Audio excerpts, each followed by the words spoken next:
scenes 3 and 4, page 49 of your text, paper 2 notes book. Act 4, scene 3, just one of those reportage scenes. There's loads of momentum building in the fourth act of the play. Very short scenes telling us what's going on. We hear the King of France has had to return to France, so his army remains with Cordelia under Cordelia's command. And we hear that Cordelia, when she heard through Kent of her father suffering in the storm, is devastated by the news. We hear that Kent tells us that Cordelia is close by, and so is Lear, and so this builds up the anticipation of that meeting, which will result in reconciliation for Lear.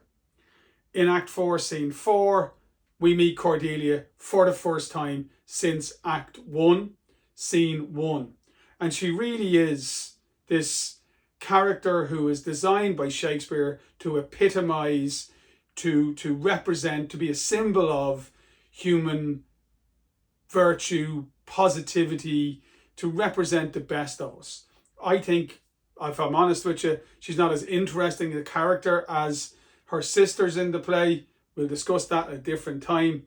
But what we know is that she's here, she's brave, she's at the head of an army, which is importantly not an army of conquest. She's not somebody like Edmund who is exploiting the chaos in Britain in order to conquer Britain for France. She's at an army of liberation. She's there because she wants to liberate her father from his suffering.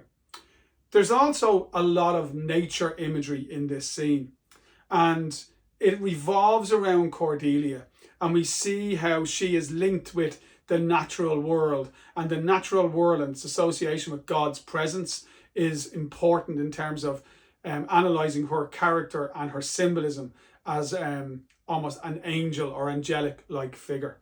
She is certainly a beacon for good in the play. The key quote to remember from this scene, very simple.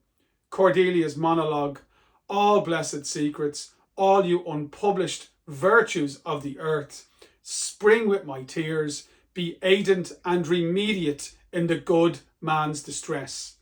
She then tells her soldiers, seek for him, lest his ungoverned rage dissolve the life that wants the means to lead it. So her concern for her father is genuine. She is associated with images of saintly miracles.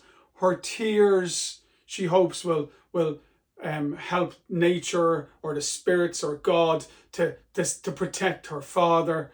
The really important thing is when she says, be aidant and remediate in the good man's distress. What does that mean? In simple terms, help my father. I'm here to help my father.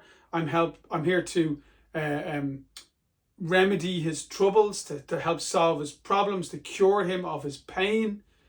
And the most important thing is she calls him a good man. Now, Lear wasn't a good man to her. The last time we saw her, he was bullying her, he was disowning her, he was disinheriting her, he was spiteful and vindictive towards her, he was disowning her. He was doing all of these things. So he wasn't a good man to her, but she is not somebody who holds grudges. She's not bitter. She's not selfish. He's her dad. He's the king, and he's suffering, and therefore she wants to help.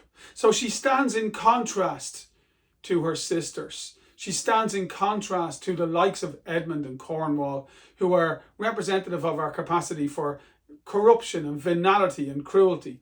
She is representative of the best of us, and that's why she's such an important character in the play. Told you, nice and short summary of Act 4, Scenes 3 and 4.